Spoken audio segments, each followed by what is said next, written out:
Estamos gravando a nossa primeira aula desta nova matéria do curso básico em teologia das quintas-feiras. É a matéria Princípios de Ética Cristã e Ministerial. Repito, essa é a primeira aula desta nova matéria, curso básico em teologia, turma das quintas-feiras.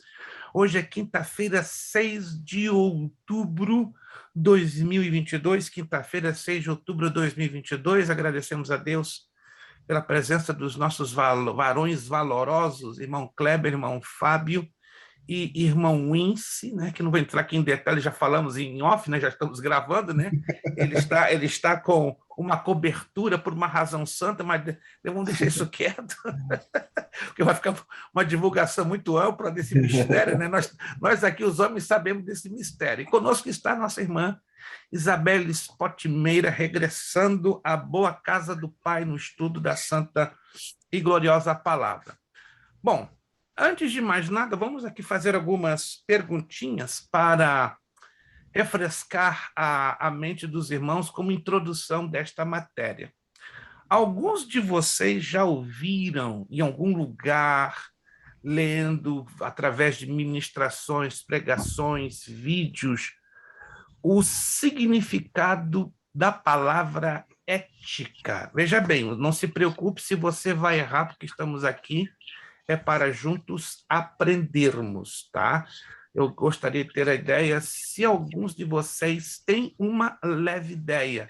O que é ética? Não se preocupe se você vai errar na definição, tá? Mas o que você entende, o que você traduz em poucas palavras a palavra ética? Qualquer um de vocês pode... Moral? Moral seria uma definição bem mais técnica. Correto, isso não está errado. Está ligado com a moral. Mas nós temos duas palavrinhas que resumem rapidamente a palavra ética. Tem duas palavrinhas, você pode usar tanto uma como outra. E, curiosamente, as duas palavrinhas que eu me refiro começam com a letra C. Veja só que curioso, né? As duas palavrinhas que eu estou me referindo, que você pode usar como sinônimo de ética, elas começam com a letra C. Comportamento e costume, pastor. Comportamento, costume e conduta. Oh, irmão Kleber já arrasou. Só para esse começo bonito, já dou 40 pontos, meu irmão Kleber, para ir para a cama sorrindo, irmão Kleber. Olha lá. Ó, ele já sorri à toa, graças a Deus. A esposa do irmão Kleber é felizarda, né? Passa, come sorrindo o dia inteiro, né? Acho que não tem tempo bom para o irmão, é tempo mal para o irmão Kleber, né? Quando ele ganha, então, uns pontinhos, puxa vida, ele fica... Tá, irmão Kleber, 40 pontinhos para o irmão começar, né, esta nova matéria. Estamos aqui acrescentando esse grãozinho de areia ao seu currículo. Então, ética pode ser traduzido em poucas palavras, tá? Como conduta, costume ou comportamento. Vamos, então, à nossa apostila e vamos ampliar essa definição. Tá? Vamos ampliar essa definição, página 3. Já estamos vivendo o conturbado século XXI, um século que inicia-se com muitos desafios, dilemas, problemas e aflições. Vivemos, sem dúvida, em um mundo cuja tônica principal é a insegurança, o desequilíbrio em todas as suas mais variadas formas e o desafeto. Todavia, como cristãos e servos de Deus, sabemos que podemos, em meio a todo este mundo caótico e confuso, fazer uma grande diferença na forma de ser, uma grande diferença no modo de falar, uma grande diferença na maneira de nos comportar. Irmã Isabelle, recebeu a apostila por um acaso? Recebeu? Maravilha! Nossa irmã Isabelle não recebeu, aí a casa cai hoje aqui, né? O negócio fica estranho para o nosso lado. Tinha que providenciar uma apostila eletrônica, né, para chegar em alguns segundos do outro lado, mas graças a Deus que Deus é bom e abençoa a chegada dessas apostilas. Então, vamos lá.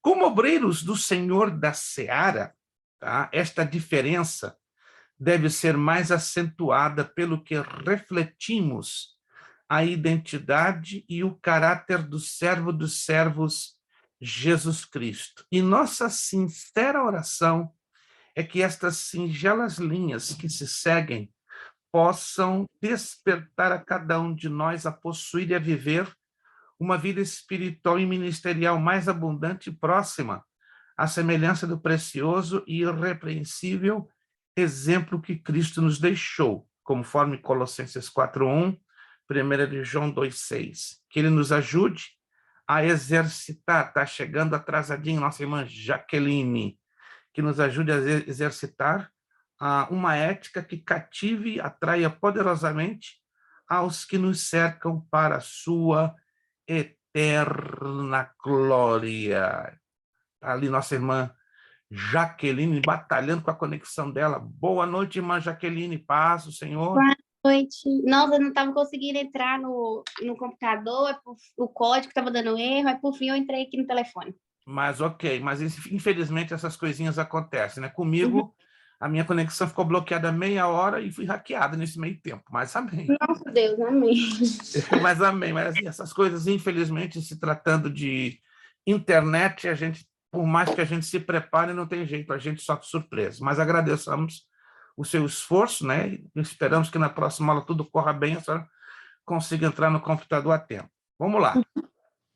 Como já perguntamos a vocês o que é ética, então vamos agora entender a ética do lado técnico, não é verdade? Do lado teórico e do lado prático, porque a ética ela tem dois lados, não é? O lado que já foi falado, que é o lado bem prático, bem simplicista.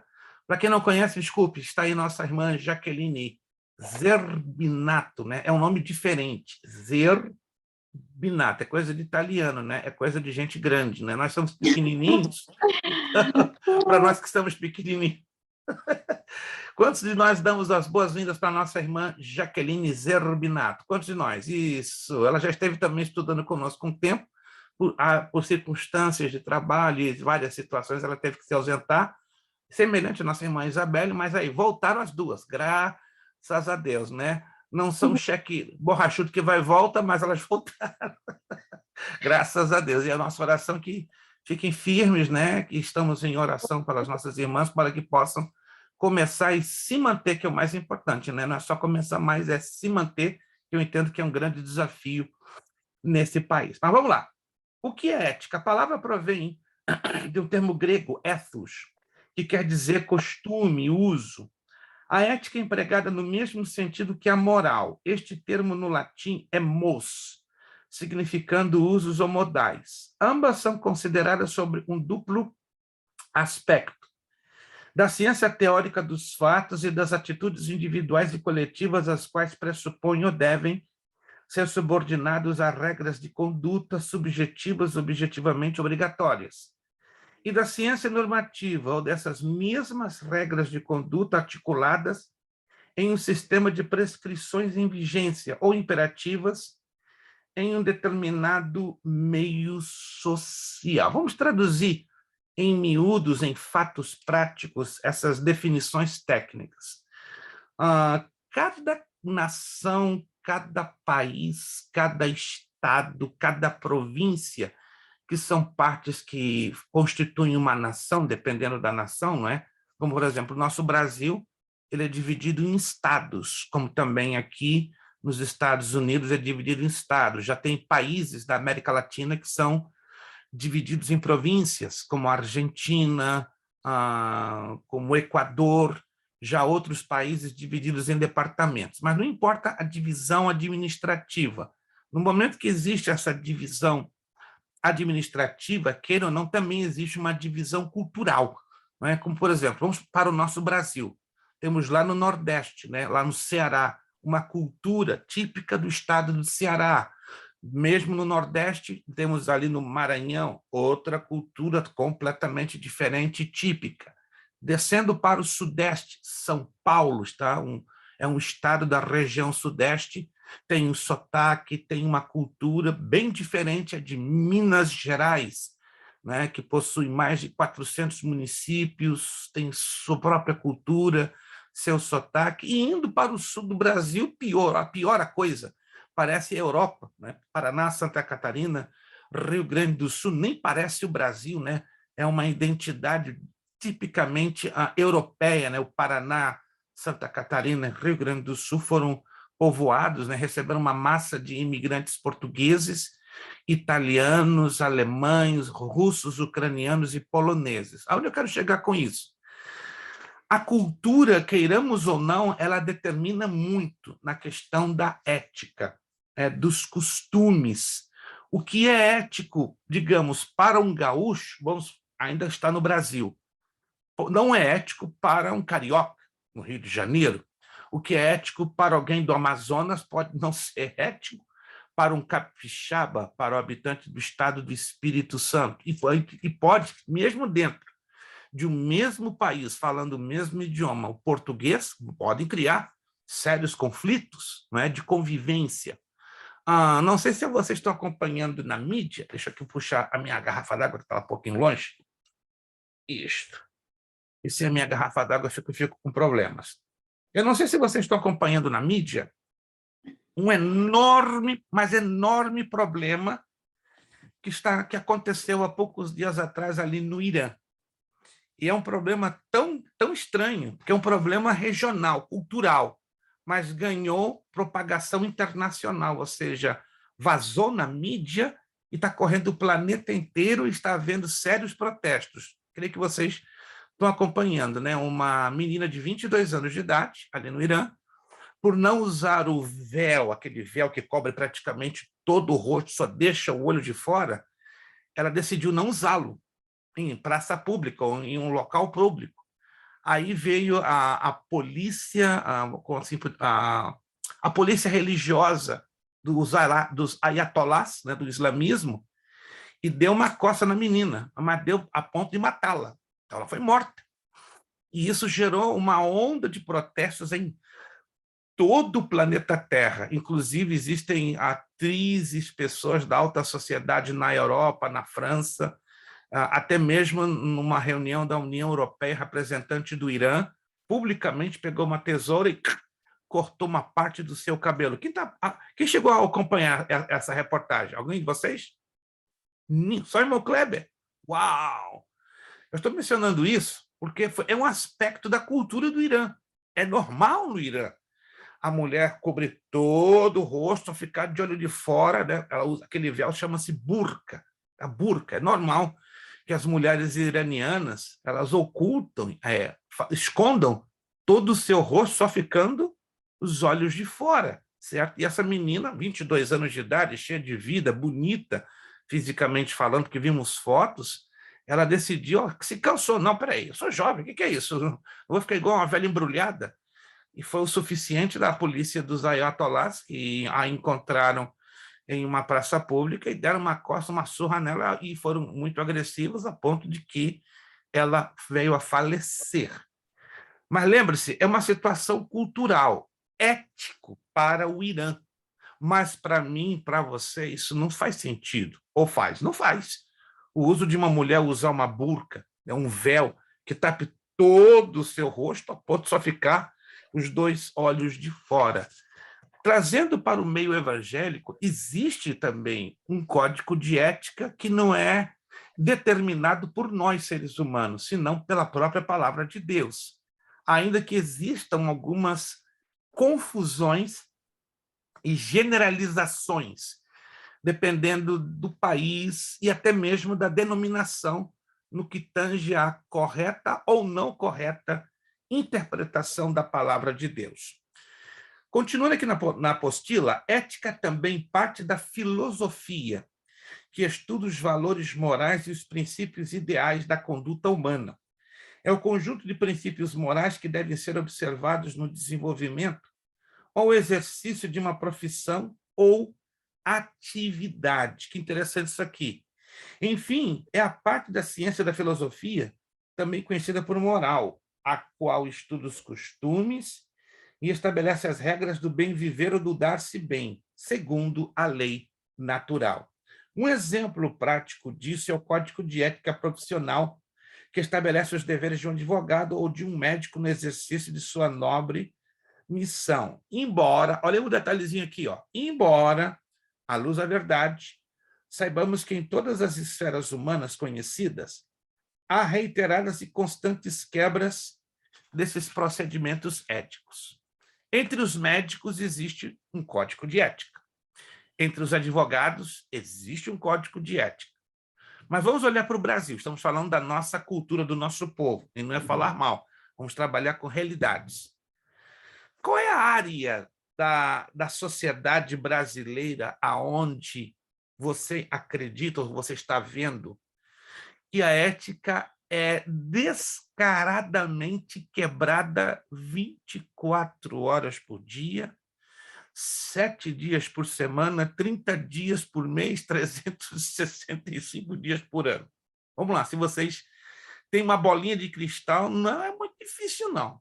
Você vai dizer, entre os bombeiros, entre os professores, entre os filósofos, qual a área da atividade social no Brasil onde a ética tem sido quebrada de forma descarada? Na política? Na política. Bom, eu creio que a única pessoa aqui com mais de 50 anos aqui entre nós, né, por um desprazer, sou eu.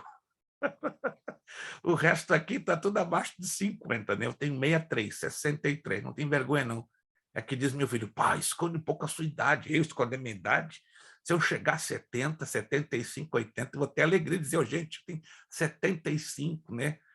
Esses dias me encontraram na rua um pastor hispano que já não me via há 8 anos, né? Quando eu visitava muito. Pastor Néstor, isso é o mesmo. Que prazer. Conversa bem, conversa bem. Quando ele me perguntou a idade, começou a rir. Deu um ataque de riso, eu pensei que estava nervoso. O senhor 63? Qual o problema? O senhor não parece? Parece um garotão de 55. Me engana que eu gosto. Não para de mentir. Eu entendi que ele quer ser simpático, né? Mas eu tenho um cara de 63, poxa, sem cabelo, entendeu? Nada comparado ao Fábio, né? Que tem lá 18, olha só. 18, o Kleber, 14, entendeu? Olha lá, o Fábio está até dando graças a Deus.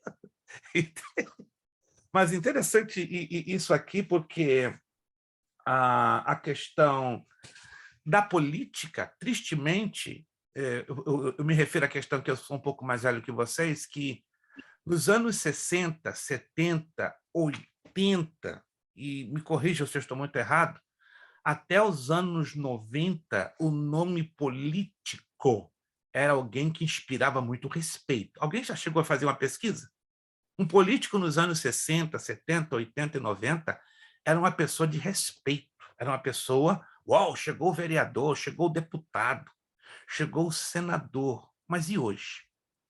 O que leva hoje o povo dar credibilidade ao nome político? Eu não estou aqui entrando num debate político, estou querendo mostrar a vocês que a ética ela deveria dominar todas as áreas da sociedade para controlar comportamentos, né? Para administrar, ajudar a orientar a comportamentos. Mas hoje, entre os políticos no Brasil, não existe ética. De 200 políticos, se você vê 2 vivendo a ética, você fica de boca aberta. Como é que é? Fala sério? Está trabalhando em favor do povo? Porque essa seria a função básica de um político. Trabalhar para favorecer o povo, e não trabalhar para favorecer o seu nome, o seu bolso, a sua família. Então, para nós entendermos, né, toda a atividade social no planeta Terra, em todas as áreas, em todos os países, há uma necessidade de haver ética, porque se não haver ética, vai haver o quê? Confusão, vai haver desordem, vai haver caos, não é? Quer ver uma ética que eu admiro muito? Eu nunca fui, mas já convivi por muitos anos com pessoas das Forças Armadas, do Exército, da Marinha e da Aeronáutica. Gente, que coisa impressionante. É o nível de disciplina, a ética que os membros das Forças Armadas possuem. Também eu tive convivendo na Inglaterra, o tempo que vim na Inglaterra, com membros da Royal Air Force, que é a Força Aérea Britânica, né? E do British Army, do Exército Britânico. É uma coisa assustadora. Se vocês assistiram pela televisão o sepultamento, né, os funerais da Rainha Elizabeth II, alguém chegou a ver pela televisão os funerais? Aquele cerimonial preciso. Vocês perceberam? Foi tudo preciso, como fosse uma coreografia muito bem sincronizada. Aquilo ali não acontece, ó, do dia para a noite, não. Aquilo ali é um treinamento ético-disciplinar que toma anos, anos. O inglês não é um ser humano perfeito. Eu convivi com eles 4 anos, lado a lado, mas pensa no povo, tem erros, tem pecados, tem falhas, transgressões, como qualquer um de nós. Mas se é para viver num código de ética, e mais sendo um militar, é assustador, gente. Não estou dizendo que não vai haver corrupção entre os militares ingleses, que não vai haver problemas, claro que existe. Aonde tem ser humano tem problemas. Mas a ética que os soldados ingleses, né, a Força Aérea, o Exército e a Marinha inglesa ou britânica vivem é assustador, é simplesmente assustador.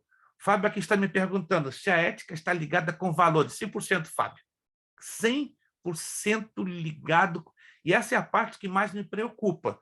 Porque no momento que faltamos com a ética, estamos abrindo mão de nossos princípios e valores morais. Aí nós chegamos a uma conclusão triste.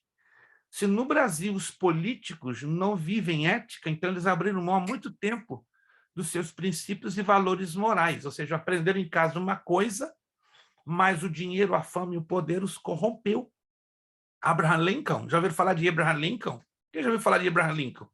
Foi o 14º presidente dos Estados Unidos. Ele trouxe uma frase, gente, até hoje ela bombardeia a mente de qualquer um, porque é uma verdade. Coloque na mão de um homem 3 coisas: fama, dinheiro e poder. E aí você vai conhecer quem ele é de fato. Com todo respeito, é só um exemplo, por favor. Se eu coloco 70 quaquilhões de dólares na mão do irmão Kleber,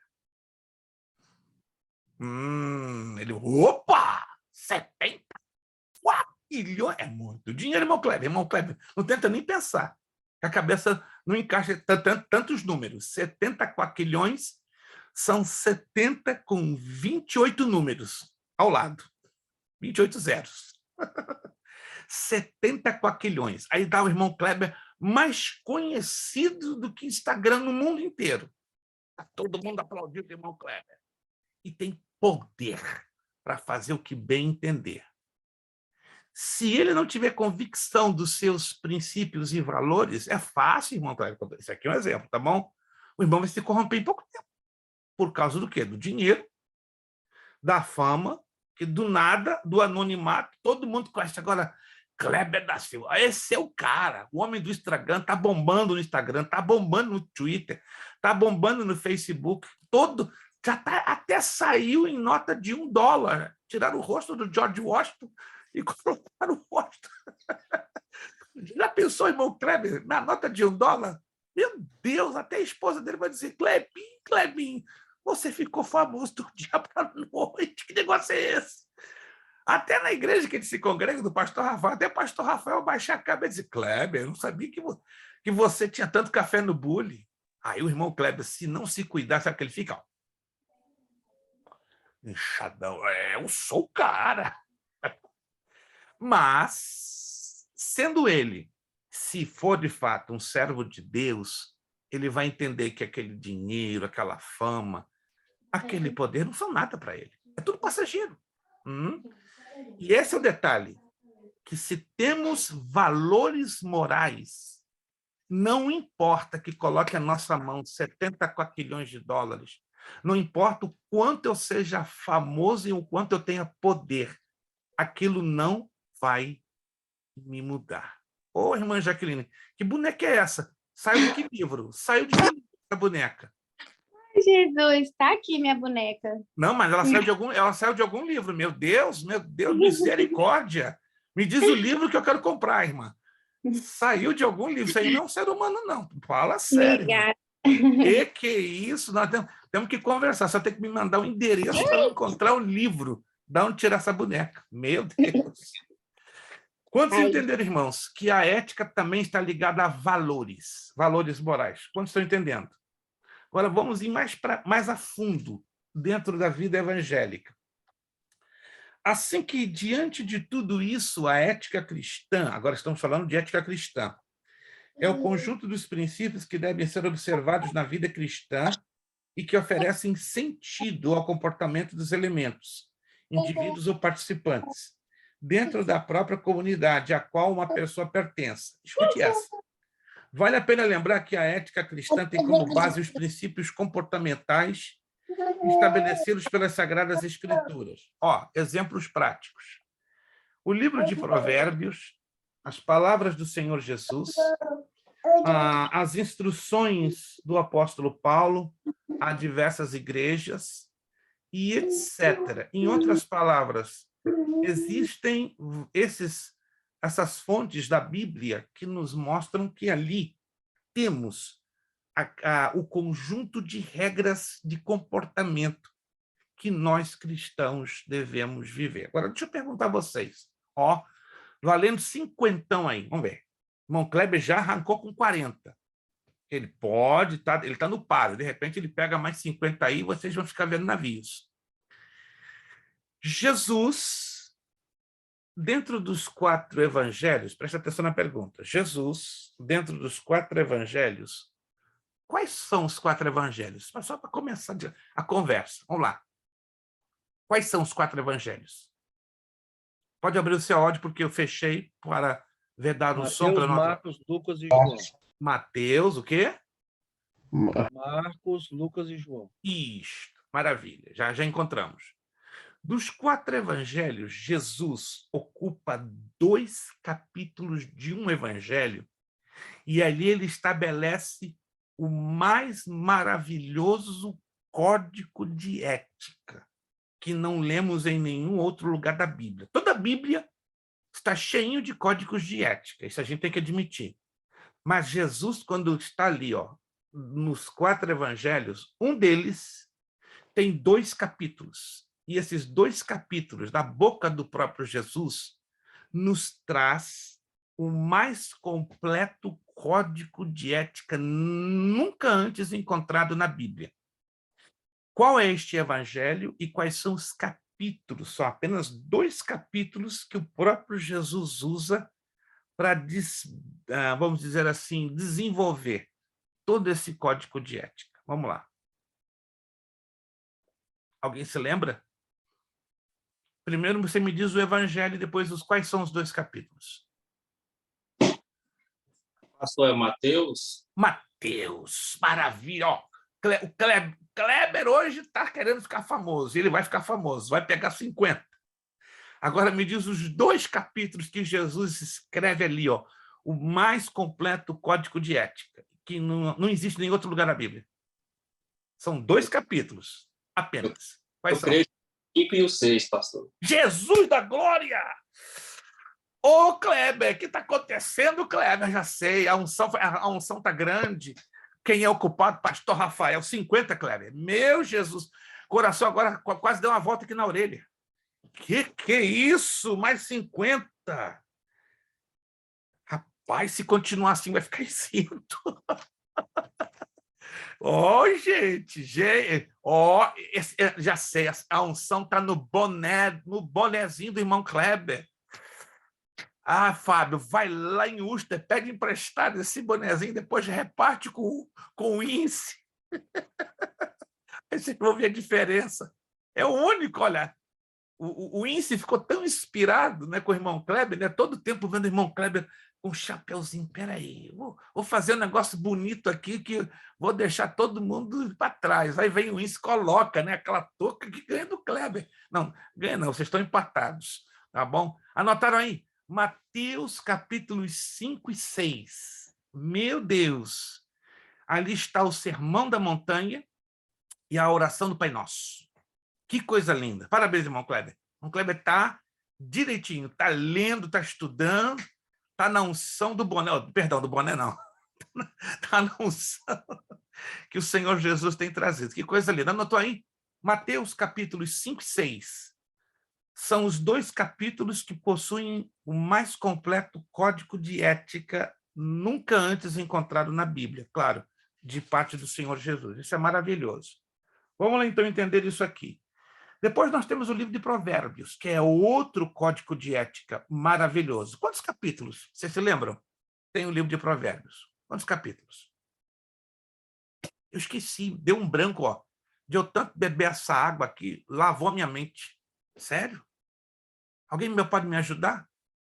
Quantos capítulos tem ao todo o livro de... Sem olhar para o Google, sem olhar para a Bíblia.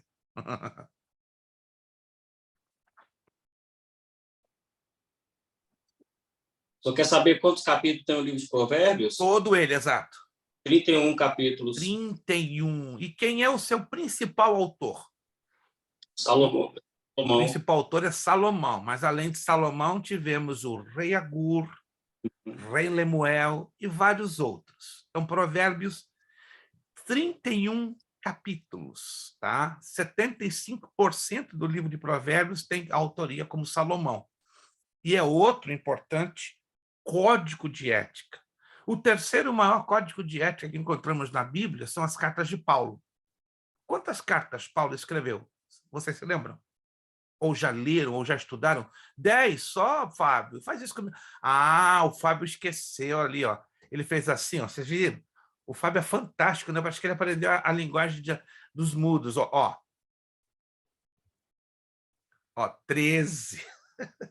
13 cartas. Então, anotem aí, é o terceiro maior código de ética, as cartas do apóstolo Paulo. Por que eu estou batendo tanto nessa tecla? Para nós entendermos que a ética, ela domina toda a Bíblia. A Bíblia, essencialmente, é um livro de história, de narrativa histórica, e é um livro de ética. Por quê? Porque é um livro que tem que ser vivido, praticado, experimentado no nosso dia a dia. Virando a página, na página 4. O que é, então, a ética ministerial dentro da ética cristã? A ética ministerial tem sido definida como a ciência moral do ministério evangélico e seu corpo de obreiros. Então, é uma ciência que traz o quê? A importância dos valores morais do reino de Deus. Refere-se a um alto nível de conduta humana que envolve considerações e cortesias ao nosso próximo. Daí a recomendação bíblico-divina, sede todos de um mesmo sentimento, compassivo, amando os irmãos, entranhavelmente misericordiosos e afáveis. Preste atenção, isso aqui trata-se de dever cristão. Não é uma sugestão. Eu já vi pastor pregando esse texto. Que Pedro está sugerindo. Não, Pedro aqui não está sugerindo coisa nenhuma. Pedro está explicando um dever cristão. Aqui os deveres cristãos exigidos pelas Sagradas Escrituras já de parte dos crentes. Então, é um dever meu, seu, nosso, de termos o mesmo sentimento, mas nem todos têm. É dever nosso sermos compassivos. Tem misericórdia da fraqueza do outro. Não tem aquele irmãozinho na igreja que você, com todo respeito à palavra que eu vou usar, acha ele chato de galoche, enjoado. Claro que tem, você conhece, está aí na sua igreja e convive com você, que é o mais complicado. Você está trabalhando numa área da igreja e tem aquele irmãozinho que parece aquela pedrinha no teu sapato. Meu Deus, acho que esse irmão podia estar longe da minha vida. Bem que essa irmãzinha podia estar de longe, a meia légua daqui, mas meu pai está grudado comigo, me atrapalhando. Mas será que a gente está tendo suficiente discernimento que algumas pessoas na igreja, que chamamos de chatas, de intolerantes, elas não estão ali para testar exatamente o nível do amor de Deus que Deus coloca no nosso coração? Nós temos que parar para pensar. Em vez de você orar para Deus afastar o chato de galocha, temos que orar para Deus nos dar amor e compaixão pelo chato de galocha. Que aquelas pessoas são colocadas no nosso caminho para trabalhar o nosso caráter. E, às vezes, muitas vezes, nós julgamos que elas são o problema e o impedimento. Já parou para pensar nisso? Eu já parei para pensar nisso. Se tem uma pessoa que Deus coloca no meu caminho e aquela pessoa faz da minha vida um quadradinho, eu paro tudo. Opa, qual é a razão disso aí? Eu estou em pecado ou Deus está querendo trabalhar comigo, em vez de trabalhar com a pessoa? Na maioria das vezes, Deus quer trabalhar primeiro comigo. Depois também ele pode trabalhar com a pessoa. Então, nós temos o dever de sermos compassivos, amando os irmãos. Pastor, aí complicou. Como é que eu vou amar uma pessoa que me calunia, que me mente, que me trapaceia, está cheio de inveja em cima de mim, tem que acabar. E agora? Como é que saímos dessa? E não é de qualquer maneira, não, ó. Entranhavelmente, ou seja, se for possível, até para dar vida. E afáveis. Vocês percebem que são deveres difíceis, humanamente falando, de serem cumpridos. Mas nós podemos, pela graça de Deus em nós. Vamos lá. Os crentes estão no dever. Olha o que está aqui escrito, é bem forte isso aqui. Diante de Deus, de cumpri-los em relação ao seu próximo. Paulo, assim, bem ressalta em uma de suas epístolas de forma muito especial e específica. Está lá em Filipenses, capítulo 2, versos 1, 2, 3, 4 e 5. Tome um tempinho, né? E lê esse texto, é um texto curtinho, mas esse texto fala muito forte sobre os nossos deveres com os nossos irmãos. A unidade do corpo é um fato, mas deve ser aplicada na vida diária e jamais pregada ou ensinada de forma unicamente teórica. Com certeza, onde predomina a desunião, encontraremos 3 claros e evidentes sintomas. Preste atenção. Fala-se muito hoje na igreja, vamos viver em união, vamos viver em unidade. Vamos lá, povo, vamos andar unido. Alguns anos atrás eu ouvi uma história, tipo uma fábula, que ilustra a diferença entre união e unidade. Preste atenção, é uma história até engraçada, mas quando você para refletir nessa história, ela faz um sentido enorme. Eu ouvi essa história há 52 anos atrás. Um ano depois da minha conversão, eu ouvi essa história da boca de um pastor pernambucano. Achei aquilo ali fantástico. Ele compara o cristão e a igreja a uma sacola de batatas de 60 quilos. Quem de vocês já viram uma sacola? Um sacolão enorme de batatas. Aqui na América não é muito comum, mas no Brasil, nos mercados que vendem para atacado, tem aqueles sacolões de 60 quilos de batatas. Alguém já viu esses sacolões enormes? Enormes! Negócio assim, como diz o mineiro, é um trem que cabe no mundo. Os mineiros diziam um trem que cabe no mundo. É uma expressão interessante. Um trem que cabe no mundo. Que trem é esse? É tão grande que cabe dentro do mundo. Meu Deus, deve ser um negócio comprido. Ok. Pensa num sacolão de batatas de 60 quilos. Você abre. Enquanto o sacolão de batatas está fechado, preste atenção, todas as batatas elas estão ali juntinhas e agarradinhas. Concorda comigo? Todas estão juntinhas e agarradinhas. Isso quer dizer união. Seria como, por exemplo, se essa aula agora não fosse virtual, se fosse uma aula presencial, estaríamos nós 6 numa sala de aula e estaríamos em união. Entendeu? Então, a diferença. A união são corpos físicos separados, ocupando o mesmo espaço físico, no caso, uma sala de aula. E aqui é uma sala de aula virtual. Está cada um de nós nas nossas casas. O irmão Kleber está lá em Worcester, o está lá em Lowell, nossa irmã Isabelle está em Leominster, nossa irmã Jaqueline está em Worcester e o nosso irmão Fábio está em Lowell, eu estou aqui em Orlando, na Flórida. Então, estamos separados geograficamente, mas unidos em união dentro de uma sala virtual. Então, tome essa comparação com as batatas dentro de uma só sacola. Eu abro a sacola, começa a descascar batata. Quem aqui já descascou batata? Ninguém. Irmã Isabel. Que bom. O Wince já descascou batata, Wince?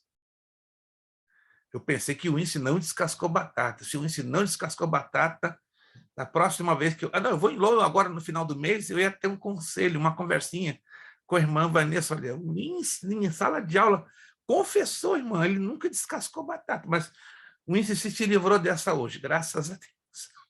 Ou então eu ia falar com o pastor Elias. Pastor Elias, não sabia que o seu membro nunca havia descascado batatas. Por que eu estou falando isso?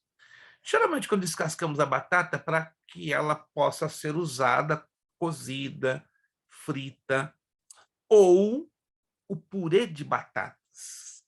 Alguém já fez em casa purê de batatas? Dá um trabalhinho, mas o resultado final é bonito, não é verdade? Vamos lá.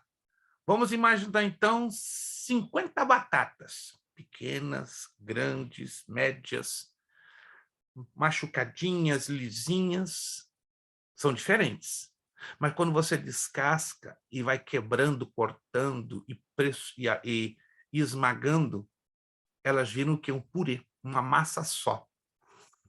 Aí nós observamos que elas não estão mais em união. Elas estão agora em unidade. Olha a diferença. União é o estar aqui agora. Somos 6 pessoas diferentes ocupando uma sala virtual. Mas o que é a unidade? É que todas as nossas diferenças, nesse caso é o exemplo da casca da batata, o tamanho da batata, desapareçam, vão desaparecendo, até que a essência de cada um de nós, faz isso. Quando você tem um purê de batata, você sabe se aquela batata era originalmente a batata grande, a batata pequena, a batata média? Você consegue detectar se era a batata com a casca machucada, com a casca lisa? Você consegue identificar? Não. Porque todas as diferenças foram tiradas. E aí, só ficou o que? A essência. Isso é unidade. Opa! Quão bom e suave que os irmãos vivem em união. É o Salmo 133. Mas o Espírito Santo foi derramado lá em Atos capítulo 2, como o quê? Com a questão da unidade. 1 de Coríntios 12, 12, Fábio está aí na unção, né? Vamos ler esse texto. Fábio, está lendo as minhas notas de apontamento, Fábio. Estou aqui, aqui do ladinho, em vermelho. Coríntios 12, 12. Fábio esteve hoje aqui na minha casa acompanhando a preparação da minha aula. Meu Deus, não foi o Fábio, não. Foi o Espírito Santo mesmo, né? É o Espírito Santo. 1 de Coríntios 12, 12. Vamos ler esse texto?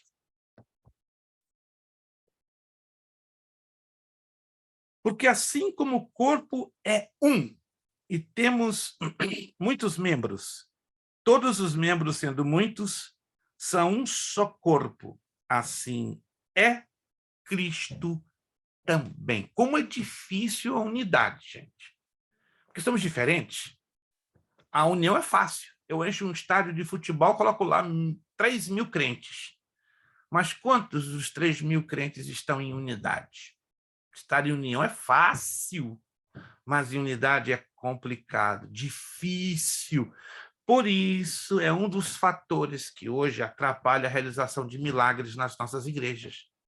Nossas igrejas estão cheias de união, mas quase zero de unidade. Porque cada um quer uma coisa, pensa de uma coisa, crê de maneira diferente, não é? O Espírito Santo encheu o aposento alto e todos aqueles que receberam as línguas estranhas, eles estavam em unidade, porque a palavra grega, estavam todos assentados unidos.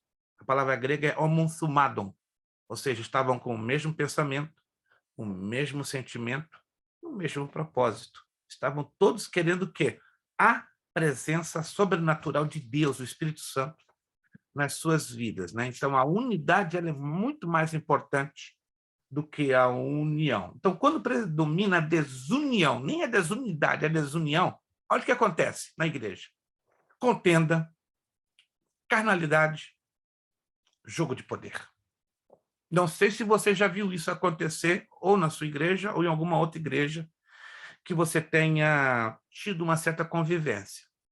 É um pouco normal, não gostaria de usar essa expressão, mas é um pouco normal. Você, pelo menos, é uma pessoa, um obreiro, diácono, evangelista, presbítero, até pastor evangelista, com esse tipo de comportamento assim, Tá ali, vamos dizer que está ali um evangelista, trabalhando 20 anos. Está dando duro, está fazendo bonito. Aí vem com carta de mudança um diácono. Em um mês, ele faz mais do que aquele evangelista fez em 20 anos. Olha o que vai acontecer. Aí o evangelista, como é que é? Ei, estou aqui há 20 anos. Tenho feito tudo. E você está aqui em um mês, está fazendo mais do que eu? Que negócio é esse? Não sei se vocês já tiveram essa experiência. Hoje, infelizmente, é um pouco normal isso. O camarada está ali 20 anos, se acha que já tem a carteira assinada no plano espiritual. Já tem a CLT, já tem todos os direitos trabalhistas na igreja. Aí vem em um mês, faz mais do que ele fez em 20 anos. E aí começa o quê? Jogo de poder. Não, peraí, vou puxar o tapetão debaixo desse abusado. O que é isso? Peraí, eu tô aqui há 20 anos, ele tá aqui há um mês. Tá ganhando o carisma do pastor e da igreja. Que é? Vou dar uma liçãozinha nesse rapaz. É o que tem mais acontecido, irmãos. Isso é triste. Isso é prova de uma falta de respeito, uma falta de ética, uma falta de consideração. Agora, gente, que lindo, né? Quando acontece o contrário. Uma pessoa está 30 anos, está ali, ó, ralando, servindo a Deus. Aí vem em 2 meses faz mais do que ele em 30 anos. E esse que 30 anos vai dizer, meu Deus, que alegria, meu pai. Estou vendo aqui um rapaz que está fazendo mais do que eu tenho feito nos últimos 30 anos. Isso é raro. Quando eu vejo um obreiro usar essas palavras, gente, eu aplaudo de pé e glorifico a Deus de pé. Tá? Ó, meu irmão, eu fiz isso numa igreja há uns 8 anos, aí na área de Boston, e ninguém entendeu. Pastor, não estou entendendo, só está levantando e aplaudindo de pé. Eu estou aqui com vocês há 8 meses. Esse irmão aqui está há 42 anos. E o que eu ouço esse homem elogiar sinceramente, esse jovenzinho de 27 anos, fazendo mais em 3 meses do que ele em 35 anos, eu não vejo isso normalmente nas igrejas, não. E eu fiz isso num dia de Santa Ceia, quando me deram a oportunidade para trazer uma palavra rápida, eu levantei e comecei a aplaudir, ninguém entendeu nada. O que está acontecendo? Eu estou aplaudindo pela atitude de humildade deste irmão aqui, ó.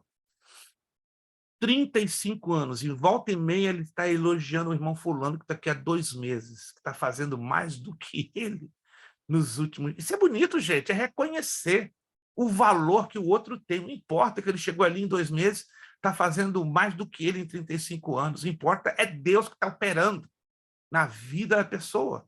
Isso chama-se respeito, consideração, amor, carinho. Resuma tudo e coloca numa bolsa. Ética. Ética. E ética não depende de escolaridade. Escute essa. Ética não depende que você tenha um PhD em filosofia. Ética não depende que você tenha uma faculdade de economia. Ética é uma coisa ligada a valores morais, a princípios que você aprende em casa e aprende com a palavra de Deus. Oh, meu Deus! Tem gente analfabeta, que não sabe nem ler e escrever, mas tem mais ética do que um doutor. Olha! Não sei se você conhece alguém assim. Eu conheço obreiros que sabem a Bíblia de memória, mas não sabem ler, porque não tiveram a oportunidade de serem alfabetizados. Mas eles têm muito mais ética do que um mestre ou um doutor em engenharia. Pode acreditar. São educados, são reverentes, são carinhosos, são sinceros, são honestos. Então, vamos colocar de lado, ética não tem nada a ver com escolaridade. Ela está ligada diretamente com o quê? Com princípios, com valores. Porque eu estou batendo tanto isso na tecla, que nós estamos chegando à conclusão que se existe falta de ética na igreja ou nas nossas igrejas, qual é o maior culpado? Qual é o problema, na verdade? Ah, não, é porque o irmão não estudou teologia. Veja bem, o estudar teologia reforça a necessidade de que aqueles valores morais que ele já recebeu antes sejam melhor arraigados, ganhem mais raízes.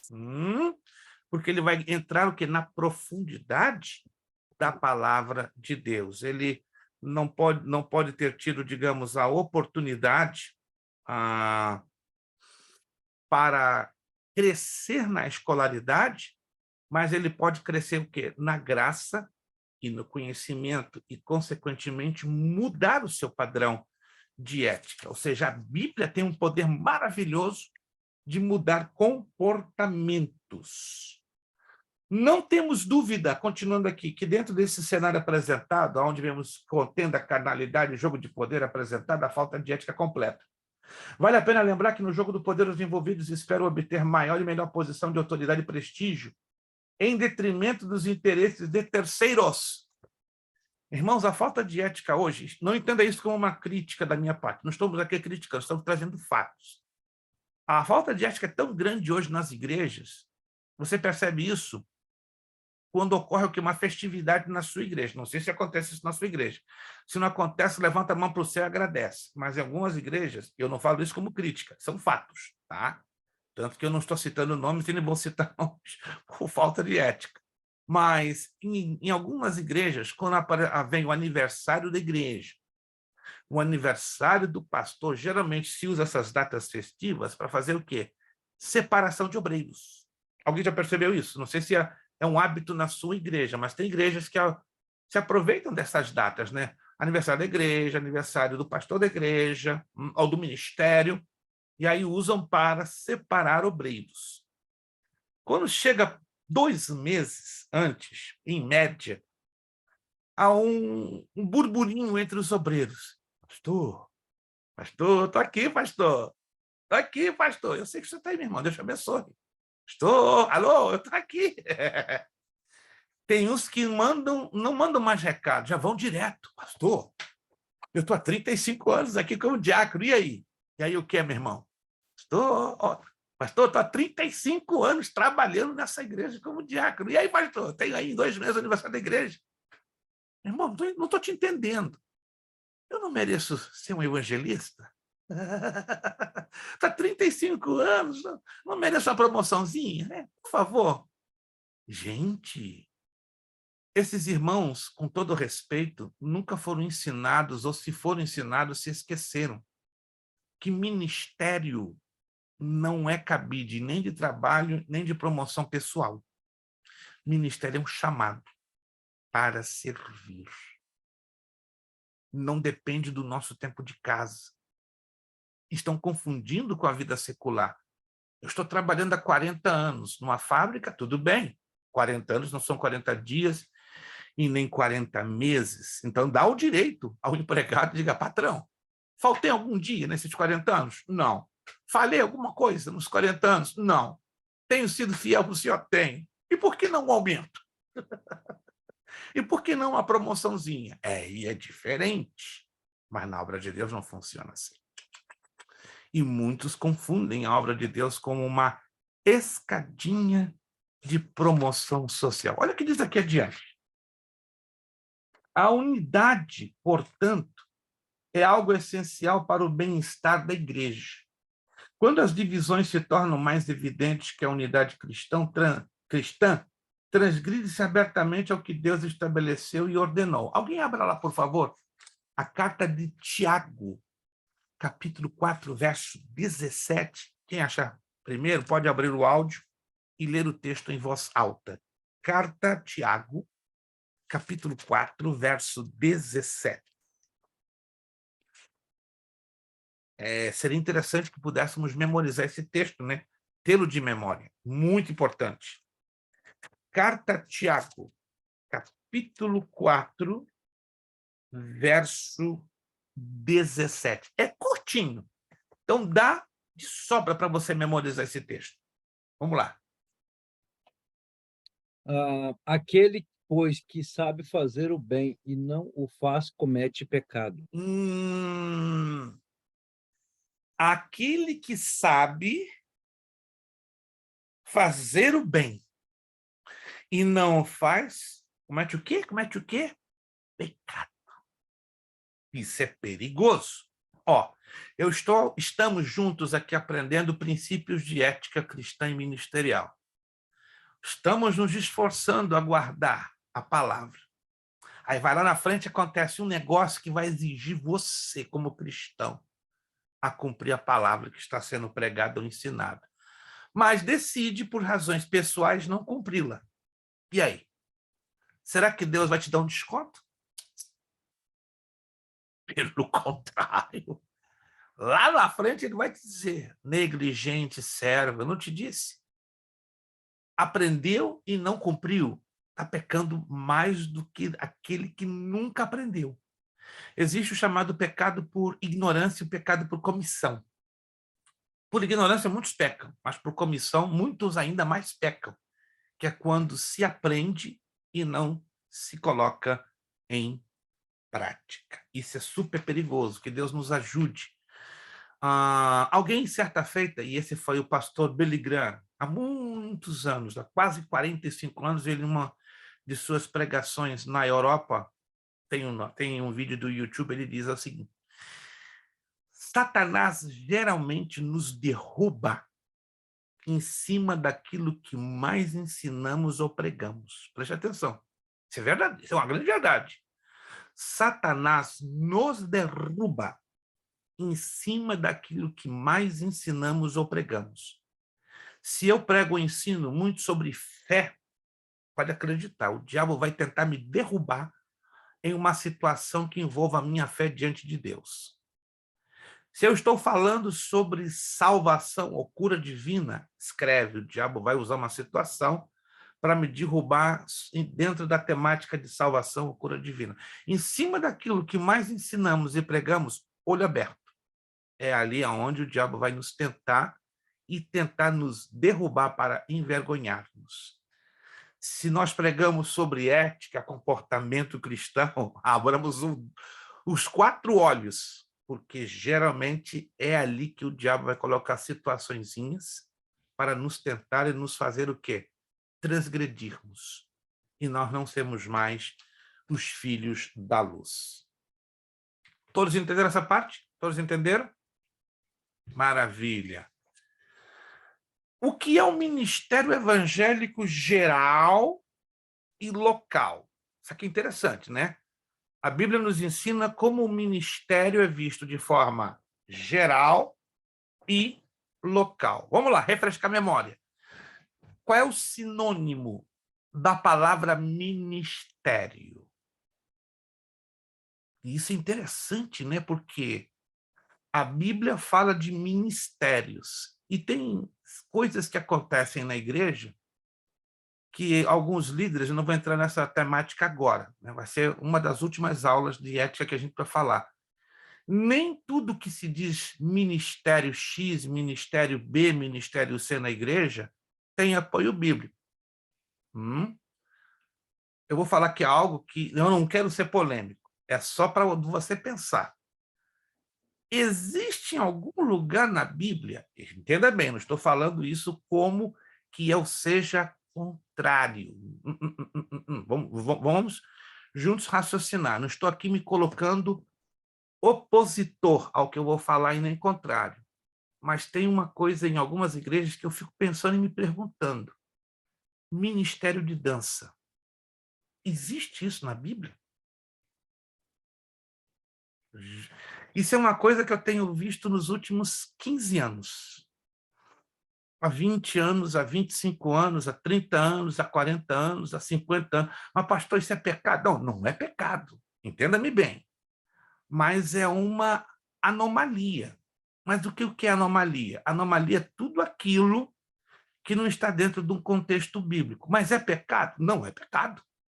Mas então explica aí. Se é uma anomalia, qual seria o prejuízo? Se é que existe algum prejuízo. O prejuízo é na compreensão bíblica do que é a palavra ministério. Aí se usa a coisa de maneira muito indiscrita. Poderia ser usado um outro termo, mas não ministério de dança. Estão me entendendo, gente? Como estão me entendendo? Mas se usa muito isto, ministério de dança, ministério disso, ministério daquilo, mas não tem encaixe bíblico. O detalhe é como se apresenta o termo, não o exercício do trabalho. O exercício do trabalho é louvável, o que está fazendo para Deus, mas tem encaixe dentro da Bíblia? Essa é a questão. Aí se criam estereotipos. Já ouviram falar dessa palavra? Estereotipos. Quem já ouviu falar dessa palavra? Palavra feia, né? Estereotipo. O que é estereotipo? Conceitos que não são bíblicos. Mas vamos lá. O que você entende por ministério? Aí nós vamos no plano bíblico. A Bíblia fala o que é ministério. Mas você, o que você entende pela palavra ministério? Função, cargo. Função, cargo, mas existe uma palavrinha que ela encaixa igual a luva na mão. Ela começa com S.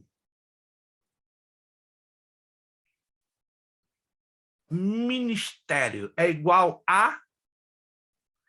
Parece que a maioria não se lembra dessa palavra, que ela é a mais importante na Bíblia. E Paulo usou muito essa palavra nas suas epístolas. Pouco ele usou a palavra ministrar, ministro ou ministério, mas essa palavrinha que eu vou falar agora, ou que você vai me falar, ele usou muito. Vamos lá, irmão Cléber. Irmão Cléber hoje, olha, irmão Cléber hoje está... O negócio está nesse boné, gente. Eu vou apanhar esse boné, eu vou à Uster e dou um outro de presente, o irmão Cléber vai me dar esse boné ele para mim. Porque aí pastor, não sei não.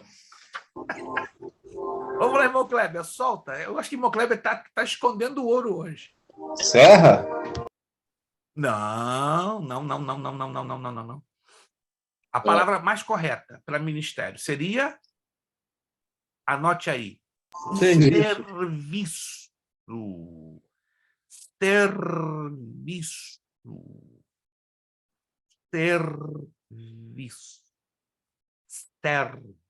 Servir. Anotou?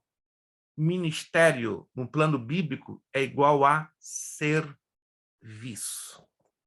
Então, vamos conhecer como é o serviço dos obreiros na igreja, pela Bíblia. Para a gente saber disso, vamos ter que dar uma voltinha lá no passado. Vamos olhar lá no Antigo Testamento e vamos dar uma olhadinha também no Novo Testamento. Interessante isso. Vamos lá. Como era o ministério, ou seja, o serviço dos obreiros no Antigo Testamento? Ele era constituído de várias categorias. Neemias 10, 28. Abra lá comigo. Esse é o único texto do Antigo Testamento que dá detalhes dessa escala de valores. Interessantíssimo. Peço que você anote, faça um highlight, coloque em algum lugar para você nunca se esquecer. Neemias, capítulo 10, verso 28. Eu vou aguardar um momentinho para você localizar o texto. Isso aqui é super interessante. Super interessante. É bem curioso, Todos encontraram? Neemias, capítulo 10, verso 28. Diz assim: e o resto do povo, os sacerdotes, os levitas, os porteiros, os cantores, os netineus, e todos os que tinham se separado dos povos das terras para a lei de Deus, suas mulheres, seus filhos, suas filhas, todos os sábios e os que tinham capacidade para entender. Olha a listinha, preste atenção nesta listinha e como o autor do livro de Neemias, que foi o governador Neemias, coloca isso em detalhes. São as categorias dos serviços ou das funções exercidas no Antigo Testamento. Começa por quem? Pelos sacerdotes, que eram um grupo de sumos sacerdotes e de sacerdotes comuns. Vocês sabem a diferença. Os sumos sacerdotes eram os únicos que, uma vez por ano, podiam entrar no lugar santíssimo do tabernáculo ou do templo para oferecer sacrifício de expiação pelo perdão dos pecados de si próprio e de toda a nação de Israel. Somente um homem podia fazer isto uma vez por ano e adentrando o Santo dos Santos. Lembram-se disso? Essa era a função do sumo sacerdote. Já os sacerdotes, eles tinham acesso ao lugar santo, ao pátio e a todo o tabernáculo e a todas as dependências do templo. Não podiam jamais terem acesso ao lugar santíssimo, ao Santo dos Santos. Seriam hoje, né, os pastores de igreja, os pastores presidentes, os pastores auxiliares, para você ter uma ideia de comparação, ok? Aí, em seguida, vem os levitas. Aí complica. É muito normal hoje nas igrejas evangélicas e mais pentecostais e neopentecostais. Está ali uma banda, está ali um conjunto musical de arrebentar, está ali os levitas, ô levita. Esses dias eu fiquei meio irritado, gente. Olha, eu sou muito calmo, mas me convidaram para um louvorzão que meu sangue foi a 500 graus. E eu falei, peraí, será que todo esse povo é descendente da tribo de Levi?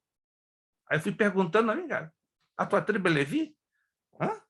Pastor, só está querendo brincar comigo? Eu não estou brincando com uma coisa séria. A tua tribo é Levi? Eu perguntei uns 15. Ficaram tudo olhando para a cara do outro. Vocês não são da tribo de Levi? Mas como é que estão chamando vocês de levitas?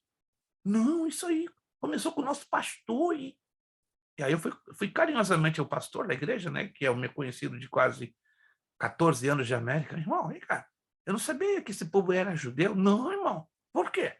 Ué, o senhor que os ensinou a chamá-los de levitas? Ué, mas é assim mesmo, não é verdade? Levita é todo aquele que trabalha com louvor e música na igreja. Não, meu pastor. Ele se assustou. Ficou branco como uma parafina. Não, meu pastor. Biblicamente, na origem, não. Não, peraí, pastor. Só quero dizer que eu passei 24 anos da minha vida ensinando esse povo errado. Eu tive que sentar com ele, tive que combinar um dia na casa dele. Ele estava nervoso. Gente, pensa no homem que estava nervoso. Hiperventilando. Eu pensei que aquele meteu um infarto. Em 2 dias eu estava na casa dele, sentamos, me tomou nem conseguiu tomar direito café. Vai me explicando aí, pastor. Estou aqui anotando, estou com a Bíblia, não é possível, que agora eu não vou perder o fio da meada. Explica direitinho na Bíblia. Que negócio é esse de Levita, meu irmão? O livro do Êxodo e o livro de Levítico nos dão a base para entendermos quem foram os levitas. Número 1, os levitas foram os descendentes da tribo de Levi. Você se lembra disso, não? Todos se lembram? E é a única tribo que não teve o direito da partilha da terra prometida. Lembram-se? Quando a nação de Israel entra em Canaã, Josué, já orientado por Moisés e Moisés por Deus, divide a terra na mão das 12 tribos. Em outras palavras, cada uma das 12 tribos de Israel levou uma parte da terra. Isacar levou uma parte da terra, Zabulon levou uma parte da terra, Efraim levou uma parte da terra. Cada uma das tribos foi levando uma parte da terra.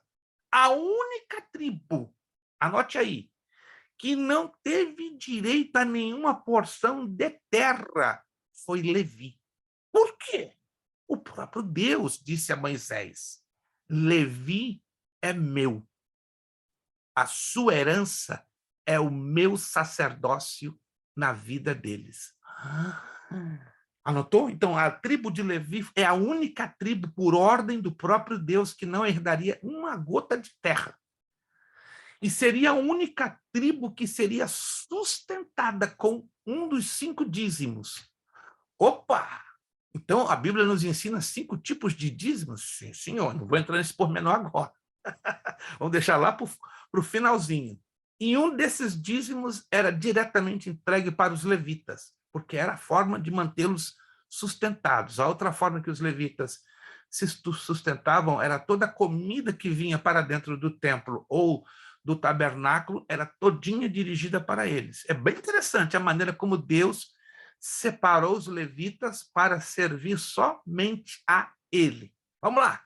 Biblicamente, então, quais foram as funções iniciais dadas por Deus aos levitas? Número 1, os levitas foram ordenados a serem os cuidadores das finanças do tabernáculo e do templo, os tesoureiros. Opa, eu não sabia disso, está lá no livro do Êxodo. Se você quer os textos, eu lhe dou depois. Ou na próxima aula a gente vai discorrer sobre isso. É muito interessante. Todos os levitas receberam ordem para cuidarem das finanças do templo ou do tabernáculo. Foram os primeiros tesoureiros. Segunda função que Deus deu aos levitas, eles cuidavam da ordem do culto.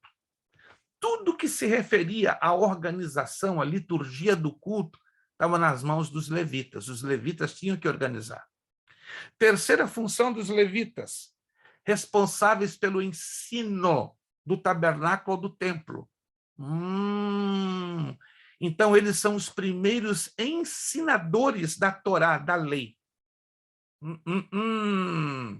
E a quarta função dos levitas, originalmente na Bíblia, eles cuidavam do altar, da limpeza, da ornamentação do altar. Anotaram, então, as 4 funções bíblicas principais dos levitas? Primeira função, cuidavam das finanças, eram tesoureiros. Segundo, cuidavam do culto, da liturgia, da ordem do culto. Terceiro, eles eram ensinadores, professores e mestres. Quarta função bíblica dada aos levitas, eles cuidavam do altar, da ornamentação, da limpeza do altar. Mas peraí, quando isso aconteceu? 1440 a.C. Aproximadamente em 1440 a.C. Mas peraí, então aonde está o fundamento de dizer que o levita mexe com louvor e adoração e música? Isso acontece 440 anos depois. Como é que é? Quando Davi é entronizado rei de Israel e de Judá, aí diz lá em 1 de Crônicas, Davi separa uma parte dos levitas para se dedicarem à música, o louvor e a adoração. Oh, my God! Então, isso acontece só no ano 1000 a.C. 440 anos depois da instituição original dessas 4 funções, é que os levitas recebem o encargo de cuidarem da música. E eu garanto a vocês, 90% do povo evangélico não está sabendo disso. Ou você sabia? Alguém sabia disso? Sua irmã Isabel escapou, lá, salvou a lavoura. A maioria, por incrível que pareça, não sabe. Porque, não sei, eu não entendo a razão, mas é um negócio tão básico, que pelo menos no meu tempo, nos anos 60, 70, eu me converti em 1969. Minha primeira lição de escola dominical. Eu tinha 10 aninhos de idade. Falava sobre a organização do tabernáculo, uma revistinha para criança. E falando os levitas, cuidavam do altar, das finanças, do ensino, do culto. Eu, com 10 anos, aprendi isso. E assim fui aprendendo ao longo da vida, como jovem, como adolescente. Mas parece que depois de 1995, esse ensino ele foi retirado das escolas dominicais, e eu não sei por quê, não me pergunte. Mas até então, uma boa parte das revistas de escola dominical batiam muito nessa tecla, muito, muito, muito. E as igrejas tinham essa noção. Mas pergunta hoje alguém de 25, 27, 30 anos para trás se lembram disso. Não, é curioso. Se a irmã Isabelle sabe porque ela já teve algum tipo de informação, ou por um livro, ou por um pregador, ou por um vídeo, entende? Mas, normalmente, essa informação não é muito passada nos púlpitos das nossas igrejas, com algumas exceções, é claro. Tem pastores que estão hoje ainda, não vou dizer a moda antiga, mas trazendo, deixando bem claro este ensino. Outra função do Antigo Testamento eram os porteiros. Está aqui, os porteiros. Os porteiros começaram lá no tabernáculo. Letra D, cantores. E os cantores aparecem no templo de Esdras e Neemias. Está lá, Esdras 2, 41, 65, e primeiro livro das Crônicas, capítulo 25. Os gibeonitas. Não sei se vocês se lembram que quando Josué, pelo poder de Deus, derrubou as muralhas de Jericó, aliás, Deus derrubou as muralhas de Jericó através da instrumentalidade de Josué, algumas cidadezinhas ao redor de Jericó ficaram cheias de medo. Se lembram disso? Ficaram atemorizadíssimas. Dentre essas cidades, havia uma cidade chamada Gibeão. O rei de Gibeão ouviu, Jericó foi jogada ao solo, acabou. O Deus de Israel é tremendo. Sabe-se lá se vem Josué para nos destruir?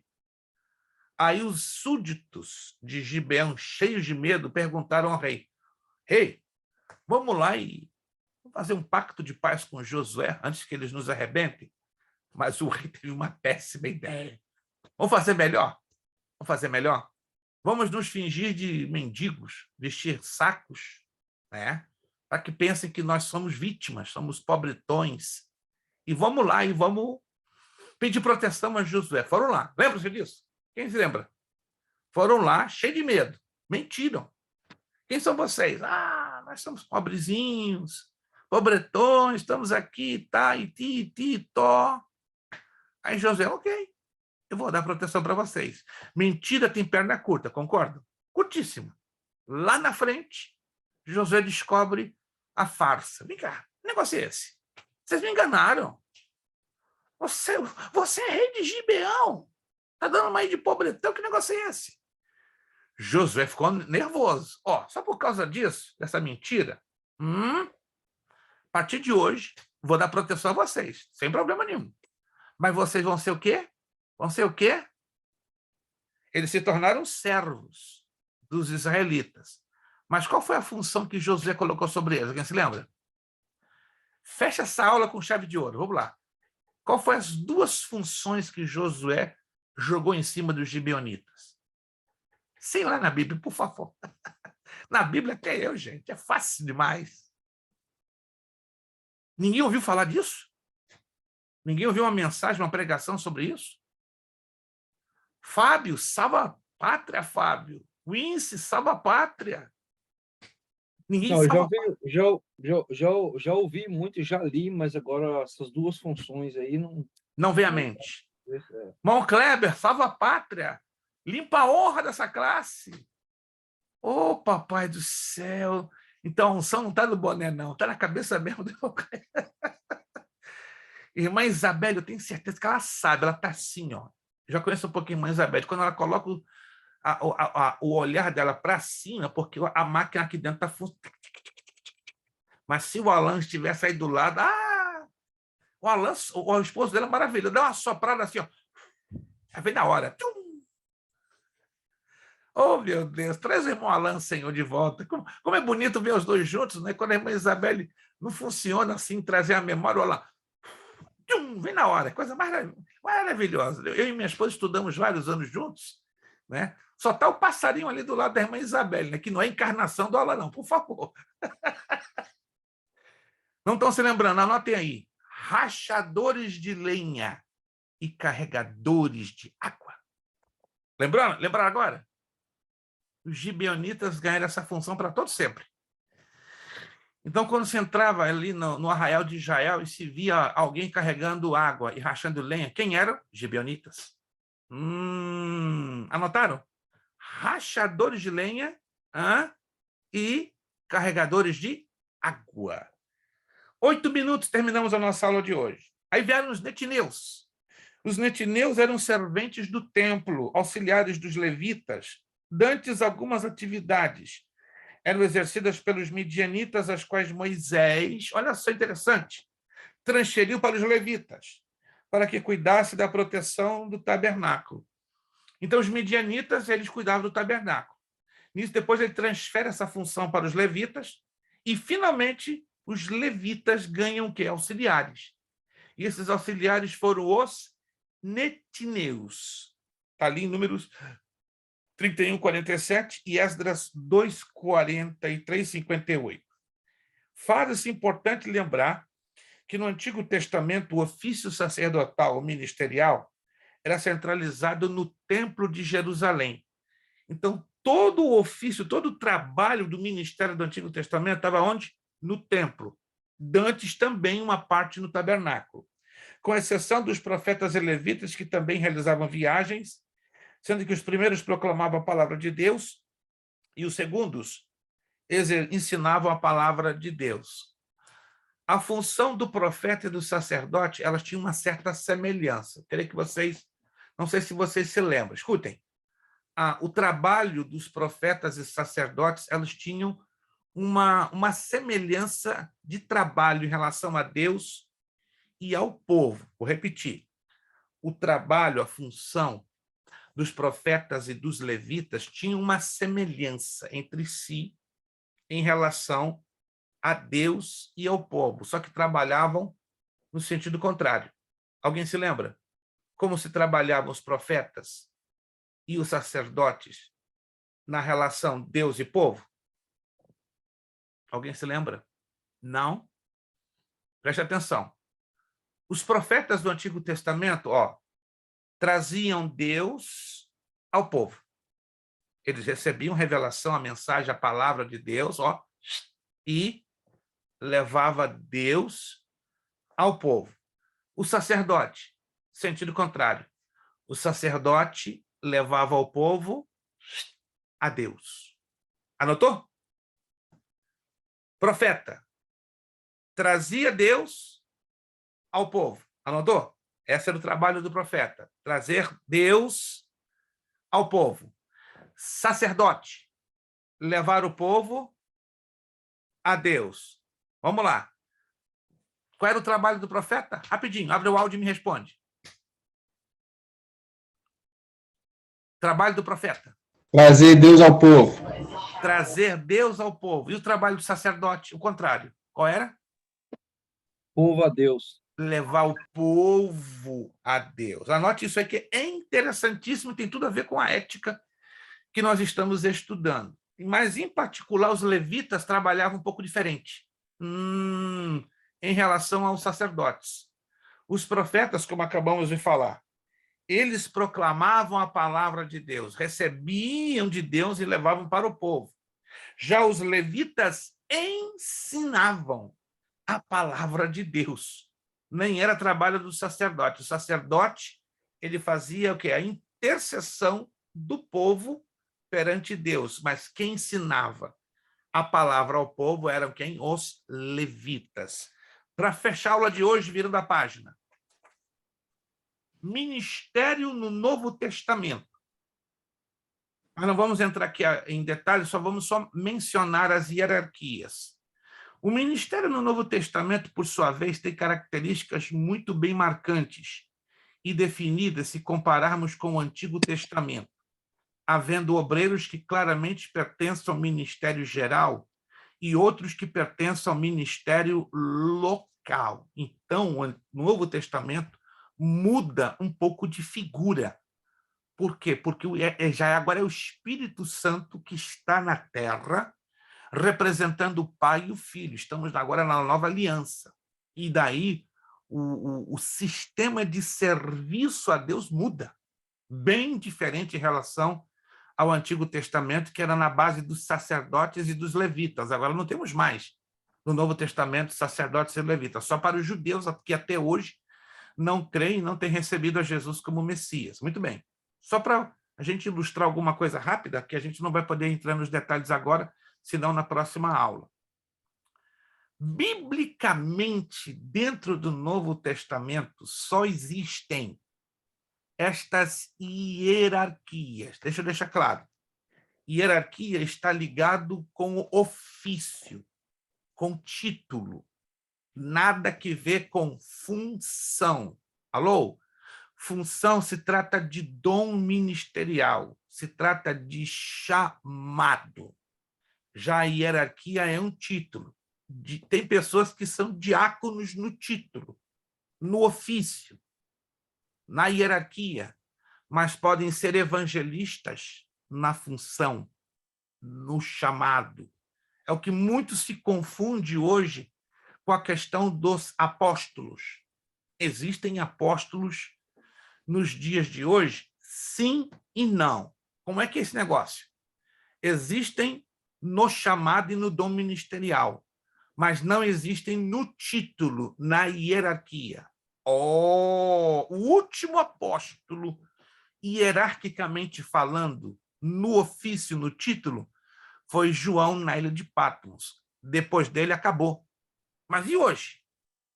Eu deixo bem claro, eu não combato e nem vou contra aquelas pessoas que são chamadas de apóstolo.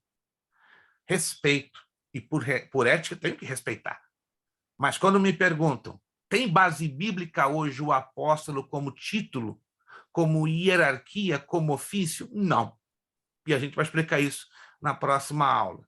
E apóstola, pastor? Apóstola. Aí piorou o negócio. Fica esquisito. E matriarca? Tem matriarca também, gente. Ah, vocês não sabiam?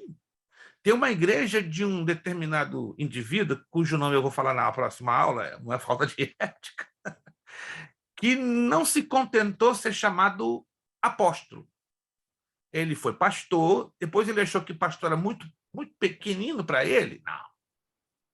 Aí ele derramou um cântaro de óleo na cabeça e interessante, se auto-ungiu apóstolo, se você não sabe disso. Passado um tempo, ele... peraí, pequenininho, você é apóstolo? Agora eu sou patriarca. E não bastasse, reconheceu a mãe dele como matriarca. Alguém sabe disso? Alguém já ouviu falar nessa situação? super desagradável. Vou mostrar a vocês. Não gosto de mencionar nomes por ética, mas eu vou ter que mencionar. E é uma das igrejas que está crescendo, ó, no Brasil, uma força. Nova York, se não me engano, em janeiro ou fevereiro, eles vão abrir uma congregação aqui, em Nova York.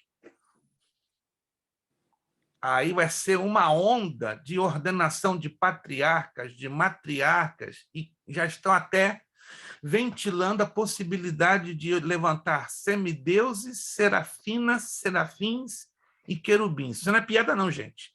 Isso é para chorar. Isso é para chorar. Parece que os homens querem títulos para se autoafirmarem, para ter uma afirmação ministerial e ética. E sabemos que não é assim, segundo a Bíblia, tá? O título não faz o homem que faz o título. Guardem isso.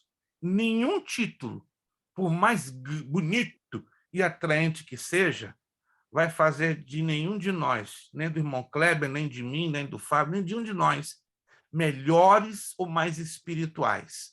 Nós, pela essência em Cristo, é que temos que falar mais alto do que o título em nós. O título nunca deve representar algo da nossa vida.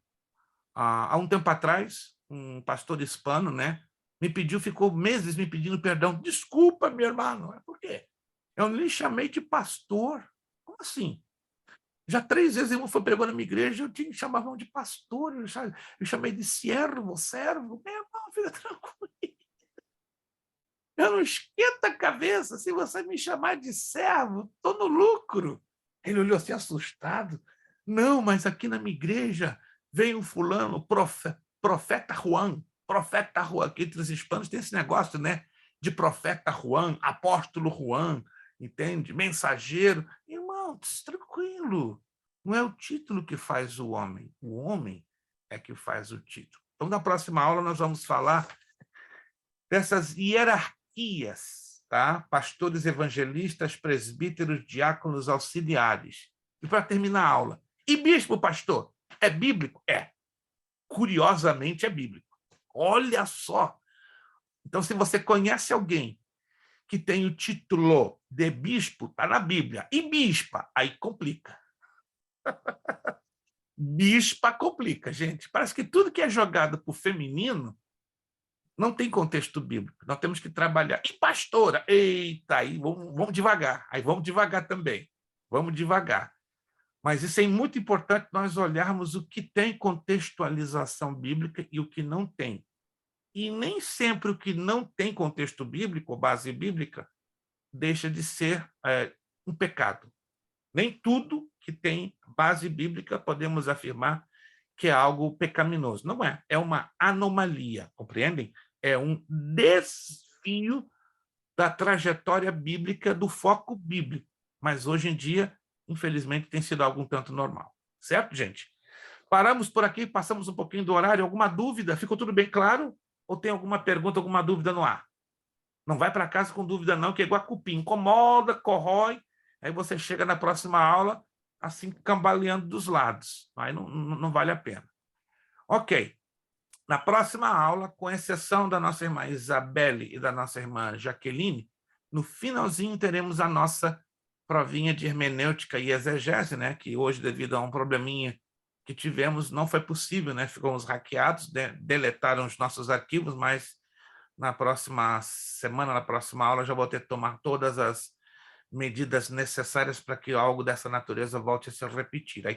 E nós vamos terminar a aula mais cedo, tá? Quando der 9h30, 9h35, a gente já corta a aula, aí agradecemos a Deus, despedimos, aí a nossa irmã Isabelle e Jaqueline já podem se desconectar, aí só ficam aí, né, os 3 mosqueteiros, né? No caso, o Wincy, Fábio e o irmão Kleber, provavelmente vai estar a irmã Viviane e também a irmã Kelly, que não veio no dia de hoje. Tá bom, irmã Viviane e irmã Kelly? Vocês que estão ouvindo aí a aula gravada, por favor, próxima aula, dia 13 de outubro, por volta de 9h30. Peço que vocês façam um esforço para estarem presentes, para fazerem a provinha de hermenêutica e de exegese. Vamos agradecer a Deus, tá? Que Deus abençoe. Obrigado, irmão Kleber, pelo esforço. Obrigado, Fábio, Wincy, irmã Jaqueline. Vai dar tudo certo na próxima aula, vai entrar rapidinho, colocando o dedo lá e já vai entrar com a conexão rápida. Irmã Isabelle também, muito obrigado pelo esforço. Obrigado mesmo, feliz por ter a irmã de regresso conosco, como também nossa irmã Jaqueline. Nas suas orações, meus irmãos, nas suas orações, vocês sabem que a Flórida, né, foi açoitada por um furacão violento. Só quem esteve aqui, quem sabe da situação, a cidade de Fort Myers foi destruída em 80%. Conheço muita gente lá que está passando um drama que você não tem ideia, não tem luz ainda lá até hoje, mais de uma semana. E Orlando foi devastada, não a nível de Fort Myers. Fort Myers foi destruída, mas aqui tivemos uma certa devastação que quebrou a cidade em 50%. Existem mais de 1.000 residências só aqui em Orlando que não tem energia elétrica. Nosso condomínio sobreviveu por milagre. Tá? Mas aqui tem mais de 10 lagos, eles transbordaram, a cidade está suja, muitas lojas foram destelhadas, vidros quebrados, e o pior que está acontecendo hoje em Orlando é o desabastecimento de comida. Tá feia a coisa. Para conseguir comida aqui, você tem que viajar de 8 a 12 milhas para encontrar comida disponível, né? Como hoje eu batalhei, viajei em 10 milhas, passei em 5 Walmart para conseguir fazer uma comprinha, e olha, foi difícil, muito difícil. Eu saí cedo, saí 9 horas da manhã, 3 horas da tarde que eu consegui voltar para minha casa, procurando tá uma coisa assim assustadora, é como se fosse uma guerra, porque Orlando, a Flórida, várias cidades estão sofrendo com problema de desabastecimento de comida. Estejam orando para que Deus possa, né, suprir a necessidade da Flórida e ter misericórdia, sobretudo das áreas afetadas, como foi Fort Myers, Punta Gorda e Port Charlotte, que está totalmente quase que destruído. Está bem feio a situação. Fora as cobras e jacarés que estão andando aí solto, né? Só que no meu condomínio já apareceram 3 jacarés. Acredite, porque os lagos estão transbordando. Então está uma situação assim bem desagradável. Tá? Volta e meia, 911 está sendo chamado, bombeiros, para tentar tirar um jacaré do fundo da casa, do fundo do condomínio. Então, esteja em oração para que Deus, né, possa trazer a normalização aqui, e já estamos esperando um outro furacão. E para metade agora de outubro, 15 e 18, está se esperando a formação de um furacão nas águas do Atlântico, e oremos para que Deus tenha misericórdia que não chegue aqui. Se chegar aqui, vai ficar um negócio meio esquisito. Fábio vai estar nos despedindo em oração, tá? Lembrando que os que puderem, vou reforçar esse avisinho, dia 28, 29 e 30 deste mês estaremos ministrando um seminário de escatologia na cidade de Lowell, né, na igreja do pastor Geraldo da Silva. Se vocês tiverem disponibilidade em um desses 3 dias, serão muito bem-vindos. Sexta, 28, sábado, 29 e 30, domingo, estaremos ali na cidade de Lowell com um seminário de escatologia, tá bom? Vou fazer a repostagem do aviso, e quem puder estar lá, vai ser de bênção ver o seu rostinho abençoado para a gente dar glória juntos. Fábio, nos agradecendo a Deus com a palavra de oração e nos despedindo. Soberano Deus e eterno Pai, Deus maravilhoso e santo, nós louvamos o teu nome, te agradecemos por tudo que o Senhor tem feito. Aleluia, Deus. Te damos graças, Senhor, porque temos a certeza da nossa salvação em Cristo Jesus. Graças te damos, Senhor. Deus. Te damos graças, Senhor, por este dia, ó Pai, que o Senhor nos concedeu, mais um dia de vida, mais uma oportunidade de poder participar dessa aula, Senhor. Graças te damos, Senhor Deus. De tanta edificação para nossas vidas. Glória a Deus. Deus, que nós possamos ser impactados cada vez mais com a tua palavra, com Aleluia. ensinos, através do pastor Luiz. Que o Senhor possa, Senhor, estar nos abençoando, abrindo, Senhor, nossa mente, nosso entendimento, para que nós possamos absorver aquilo que ouvimos e colocarmos em prática. Ó Deus, para ensinar outros mais tarde. Obrigado, Senhor, por nossas vidas, pela vida de cada um, cada irmão. Obrigado pela vida do pastor, sua casa, sua família, especialmente sua esposa, pela sua recuperação. E também colocamos toda a Flórida, Senhor, nas tuas mãos, sabendo que o Senhor está olhando para este lugar, por este estado, Senhor, por todas as pessoas que estão passando por dificuldades. Nós te pedimos, ó Deus, que a tua mão esteja estendida, abençoando, em nome de Jesus, e protegendo cada um. É o que nós te pedimos e te agradecemos no nome santo de Jesus. Amém. Amém. Não se esqueçam, lá no finalzinho da apostila, ó, trabalhinho de casa, bloco 1, todos os exercícios do bloco 1, façam, por favor. Vamos corrigir na próxima aula. Os exercícios são pequenos, não é em grande quantidade. Tá? Todo o bloquinho 1. Bloquinho 2, não. Olha lá, bloco 1, ok? Lá no finzinho da apostila, façam e nós vamos corrigir na próxima aula, ok? Nosso lema, seriedade, Seriedade, compromisso, compromisso, disciplina, disciplina, seriedade, Seriedade, compromisso, compromisso, disciplina, disciplina, seriedade, seriedade, compromisso, compromisso, disciplina. disciplina. É necessário que ele cresça É necessário que Para que ele cresça e que eu diminua. ele e eu diminua. É necessário que ele cresça É Necessário que ele cresça e que eu diminua. e eu diminua. É necessário que ele cresça É é necessário necessário que que ele ele cresça cresça e que eu diminua. e que eu e diminua. E a Deus damos o quê? A honra, honra, glória. glória e o poder. Amém. Obrigado Glória àqueles a que Deus. já fizeram os pagamentos do mês de setembro. Deus os abençoe. Se você ainda não fez, vai receber um avisinho, só para se lembrar, tá bom? Se alguém está com o pagamento de setembro atrasado, vai receber um avisinho ainda essa semana. Se não, glória a Deus, obrigado. Deus os abençoe. Tenham um abençoado final de quinta-feira, um abençoado fim de semana e até a próxima quinta, se Deus assim nos permitir, em nome de Jesus. Fiquem ligados, em 2 horas Amém. estaremos postando o vídeo desta aula gravada e dando novas novidades sobre o andamento da nossa matéria. Muito obrigado, que Deus os abençoe, a paz do Senhor a todos. Obrigado. Paz.